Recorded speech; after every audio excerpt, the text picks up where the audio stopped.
Hi friends, வணக்கம். Welcome back to Tamil Mithran.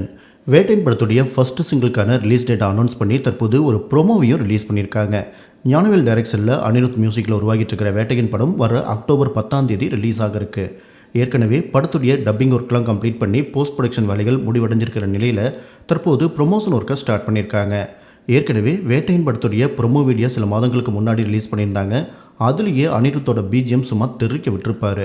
இதை தொடர்ந்து தற்போது ஃபர்ஸ்ட் சிங்கிள்கான ப்ரொமோ வீடியோவை பார்க்கும்போது சாங் செம்ம வெறித்தனமாக இருக்குது அப்படிங்கிற மாதிரி வந்திருக்கு. அதே நேரம் இந்த பாடல் ஏதோ ஒரு சூப்பர் ஸ்டார் படத்தில் வர பழைய சாங்கை ரீக்ரியேட் பண்ண மாதிரியும் இருக்குது. இந்த சாங்கை வர 9 அதாவது நாளை மறுநாள் திங்கட்கிழமை ரிலீஸ் பண்ண போகிறதா அனௌன்ஸ் பண்ணியிருக்காங்க.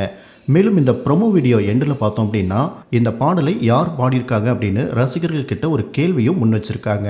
இப்போல்லாம் பார்த்தோம் அப்படின்னா மறைந்த சிங்கர்ஸோட குரலை ஆர்டிஃபிஷியல் இன்டெலிஜென்ஸ் வச்சு மீண்டும் பாட வச்சிட்டு இருக்காங்க. அந்த வகையில் தான் இந்த பாடலும் உருவாக்கப்பட்டிருக்கு. இந்த வாய்ஸை கேட்கும்போது இது மலேசிய வாசுதேவன் அல்லது எஸ்பிபி அவர்களோட குரல் போலவே இருக்குது. இது யாரோட வாய்ஸாக இருந்தாலும் சரி, இந்த சாங்கை கேட்கும்போதே வேறு லெவலில் ஒரு மரண குத்து சாங் மாதிரி இருக்குது.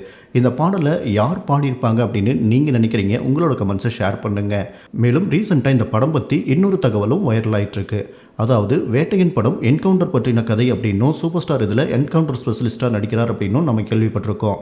தற்போது படத்தில் காட்டப்பட்டிருக்கிற சில என்கவுண்டர் போர்ஷன்ஸை உண்மையாகவே நடந்ததை வச்சு தான் எடுத்திருக்காங்களாமா.